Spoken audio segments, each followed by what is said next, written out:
মোদি করবে, সুজির ব্যবস্থা মোদি করবে। তারপর উজ্জ্বলা যোজনার মাধ্যমে গ্যাসের চুলার ব্যবস্থা মোদি করবে, জল জীবন মিশনের ব্যবস্থা মোদি করবে, ন্যাশনাল হাইওয়ে কাজ 12,000 কোটি টাকার কাজ মোদি করবে, নতুন এয়ারপোর্ট মোদি করবে, বিদ্যা জ্যোতির মাধ্যমে প্রথম ত্রিপুরাতে সিবিএসই স্কুল গরিবরা পড়ার সুযোগ পাবে, 100 সিবিএসই স্কুল মোদি করবে, এনসিআরটি সিলেবাস আপনার ছেলেদের ভবিষ্যৎ তৈরি করার জন্য মোদি করবে, কিষাণ সম্মান নিধির মাধ্যমে 6,000 টাকা করে 2,35,000 কৃষকের অ্যাকাউন্টে মোদি দেবে, এফসিআই মাধ্যমে প্রকিউরমেন্ট মিনিমাম সাপোর্ট প্রাইস আজকে 20 টাকা 40 পয়সা করে দিয়েছে, প্রতি কিলো ধানের কিলো 10 টাকা 12 টাকা করে চুলার লোক বিক্রি করতো, আর আজকে 20 টাকা 40 পয়সা করে বিক্রি করবে। কাঁঠাল ইউরোপের বাজারে বিক্রি করার ব্যবস্থা মোদি করবে, কুইন পাইনাপেল দুবাইতে বিক্রি করার ব্যবস্থা মোদি করবে, ত্রিপুরা সুগন্ধি লেবু দুবাইতে বিক্রি করার ব্যবস্থা মোদি করবে, বাঁশের কুমড়ো দুবাইতে বিক্রি করার ব্যবস্থা মোদি করবে, ধূপকাঠি ফ্যাক্টরি ত্রিপুরাতে মোদি করবে।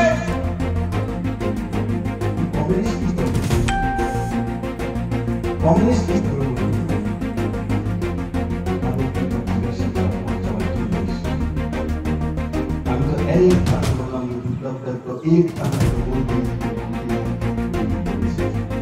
আমি বলি না এখানে সবার কাছে সবকিছু এই সরকার পৌঁছে দিয়েছে, কিন্তু আশা তো আপনি না পান আপনার পার্শ্ববর্তী ঘরে তো জলের কানেকশন, আপনি না পান আপনার পার্শ্ববর্তী ঘরে তো কাছে করে যাওয়া, আপনি না পান কিন্তু দুর্গা পূজার আগে 4 লাখ লোকেদেরকে 2,000 টাকার ভাতার ব্যবস্থা তো সরকার করবে, 1,000 টাকা করে ভাতা তো করে দিয়েছে, ডিএসআরদেরকে 57 বছর থেকে 60 বছর করে দিয়েছে, সরকারি কর্মচারীদেরকে এসব প্রভিশন তো এই সরকারই করেছে, নীতি তো এই সরকারই করেছে, রেশন স্টোরের মধ্যে 10 থেকে 12টি আইটেম পাঠানোর ব্যবস্থা এই সরকারই করেছে। বন্ধুরা, আমার ভারতীয় জনতা পার্টির কার্যকর্তাদের বলবো, আজ থেকে এই নির্বাচন জনসভার পর এখান থেকে শুধু বাড়িতে না চলে যাওয়া, প্রত্যেকটি মায়েদের ভাইদের বুজুর্গদের আমি অনুরোধ করবো যে একত্রিত এক জায়গায় ভারতীয় জনতা পার্টি এক জায়গায় বক্তব্য চিহ্নে সবাইকে এক জায়গায় নিয়ে আসা, আর মোদীর নেতৃত্বে ত্রিপুরাকে 20 থেকে 25 বছর প্রমাণিত রাখা সর্বশ্রেষ্ঠ রাজ্য বানানো। আজকে মানুষের মনে আশা থেকেছে, কমিউনিস্টে থাকতে কি করতেন, নিরাশ করে দিতেন, একটা ভাষণ দিলে বেশি বলবে, ভাষণ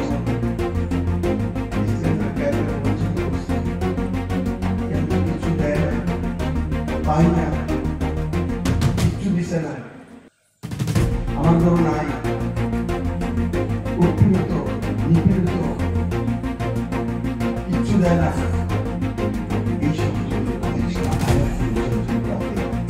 আজ আমি সৌভাগ্যের সঙ্গে বলি, আমার কমিউনিস্টের বন্ধুরা যখন ভাষণ দেয় তখন তাদের ভাষণও সেগুলো শব্দগুলো মুছে গেছে, এবং সেই শব্দগুলো ত্রিপুরার বাতাসে নেই। আজকে ত্রিপুরার বাতাসে কি আছে? ত্রিপুরার বাতাসের মধ্যে সকারাত্মক সবকা সাথ সবকা বিকাশ, সবকা সাথ সবকা প্রয়াস, সবকা সাথ সবকা বিকাশ, সবকা বিশ্বাস, সবকা প্রয়াস।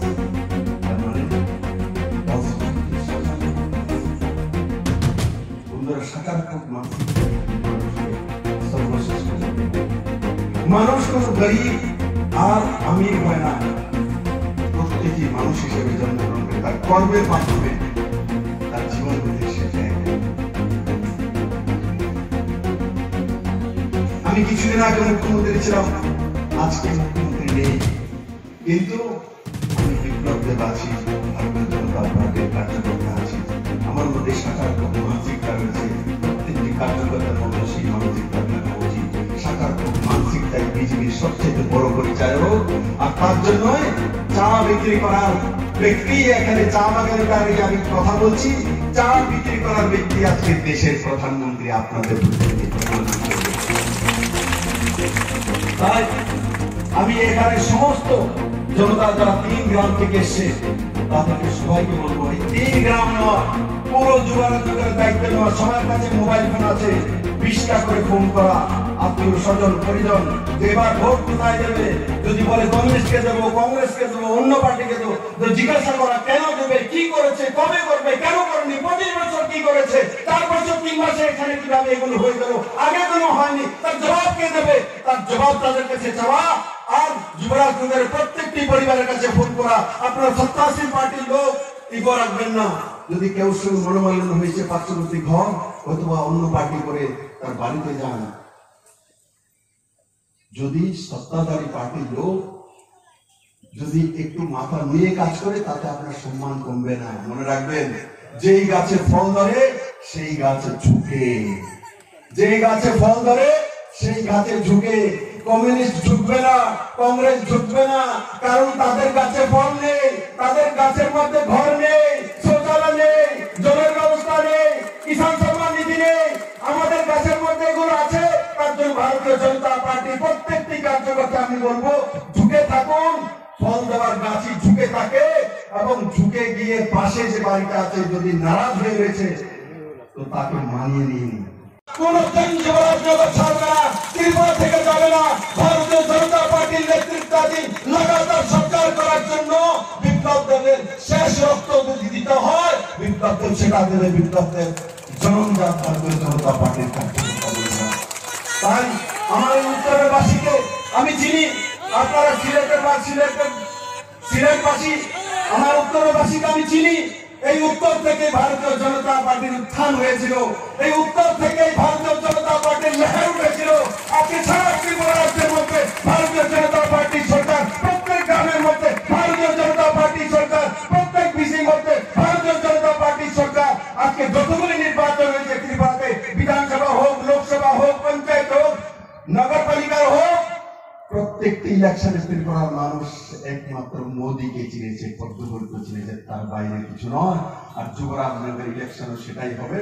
আর এই যুবরাজনগর যখন আমি একসঙ্গে চলেছিলাম এখান থেকে আমি বিধানসভা লড়বো, আজকে আমি আসতে পারিনি, আবার বলবো আমার বোনকে পাঠিয়েছি মলিনা দেবনাথকে।